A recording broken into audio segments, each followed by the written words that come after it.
Un ancien chef de la police a partagé tous les détails d'une interview avec le prince Charles après la mort de la princesse Diana.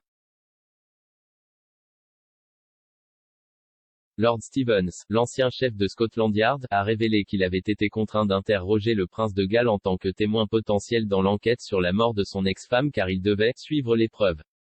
2 ans avant sa mort en 1997, la défunte princesse de Galles a écrit une lettre prédisant sa propre mort, affirmant qu'elle mourrait dans un accident de voiture des suites d'une défaillance des freins et d'une grave blessure à la tête.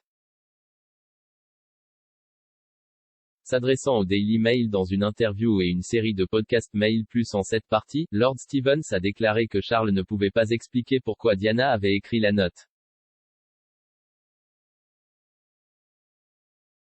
Cependant, il a émis l'hypothèse que sa paranoïa en matière de sécurité pourrait avoir été exploitée par la poursuite constante de l'ancien journaliste de la BBC, Martin Bashir. Nous ne savons pas ce que Bashir disait à Diana, a déclaré Lord Stevens. Mais s'il avait mis dans son esprit les craintes qui l'avaient amené à écrire cette note, c'est ce qui nous a poussé à interviewer Charles. Quand nous avons regardé l'interview de Panorama au début de l'enquête, il ne nous est pas venu à l'esprit que Bashir aurait pu faire quelque chose de frauduleux. Le mois dernier, une enquête sur la tristement célèbre interview Panorama avec la princesse Diana a révélé de graves actes répréhensibles de la part de la BBC et de Martin Bashir qui ont utilisé de faux documents pour accéder à la princesse de Galles. La lettre de Diana, écrite en octobre 1995, a été laissée dans le garde-manger du palais de Kensington pour son majordome Paul Burrell et a été la plus grande preuve citée par les théoriciens qui pensent que sa mort était un complot.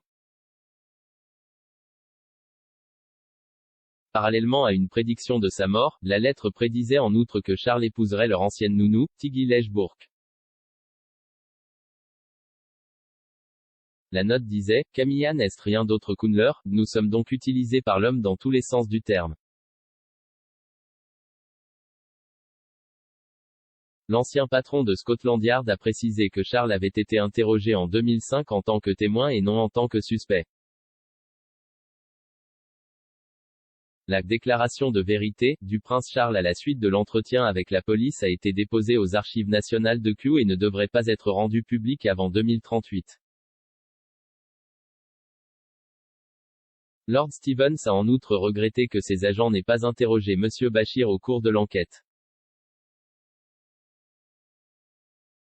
S'il y avait eu une allégation selon laquelle Bashir avait produit de prétendus faux documents à la princesse Diana, ce qui est une infraction pénale, nous aurions enquêté là-dessus. Mon Dieu, nous l'aurions fait. Mais cela n'est sorti que récemment, ce qui est regrettable.